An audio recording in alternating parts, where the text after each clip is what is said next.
আসসালামু আলাইকুম সবাইকে। আশা করি সবাই আল্লাহর রহমতে ভালো আছেন।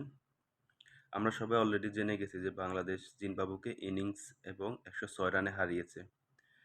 তার আগের ম্যাচ বাংলাদেশ হেরে গেছে। এখন এই ম্যাচটা বাংলাদেশ ইনিংসে এবং ১০৬ রানে জিতে কিছুটা মান-সম্মান রক্ষা করছে। তো আমরা সবাই দেখি যে বাংলাদেশ ক্রিকেট দিন, দিন তলানিতে যেতে, যেতে মানে এর চাইতে গভীরে আর কিছু যাওয়ার বাকি নেই। তো দেখতে পাচ্ছেন দর্শকরা মানে মুখ ফিরিয়ে নিচ্ছে। সোশ্যাল মিডিয়াতে বাংলাদেশ নিয়ে কোনো আলোচনাই হয় না। যেখানে অন্য সময় জিম্বাবু কেন অন্য যেকোনো একটা দলের সাথে খেলা হলেও মানুষের উত্তেজনার কোনো শেষ থাকতো না। আর এখন এই যে চট্টগ্রামে যে টেস্ট হয়েছিল, সেখানে আমরা কোনো মানুষও দেখতে পাই না। আর সিলেট টেস্টে তো একদম মানুষ ছিলও না। পুরা ২ টা টেস্ট ম্যাচই পুরাটাই দর্শক শূন্য ছিল।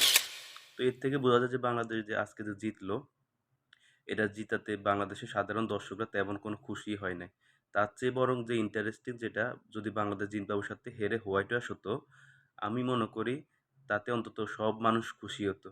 কারণ আপনি যখন একটা মানুষকে দুঃখ দিতে, দিতে মানে তার জীবনটা অতিষ্ঠ করে ফেলেন, তখন আর মানুষের ওই দুঃখটাই তার কাছে সুখ হিসেবে পরিণত হয়। তো এটাই বোঝা যায় যে বাংলাদেশ যদি আজকে হারতো, এটলিস্ট জিম্বাবুয়ে সিরিজ জিতলে সোশ্যাল মিডিয়া খুব গরম হতো। কিন্তু এখন দেখা যায় সোশ্যাল মিডিয়া পুরোটাই ঠান্ডা। তার কারণ বাংলাদেশ জিতছে। যদি হারতো তাহলে দেখতেন যে সোশ্যাল মিডিয়াতে সমালোচনার ঝড়। তো এটাই আমাদেরকে খুশি করার জন্য হলো, যদি বাংলাদেশ হারতো তাহলে খুবই ভালো হতো। তো এটাই আজকে পর্যন্তই।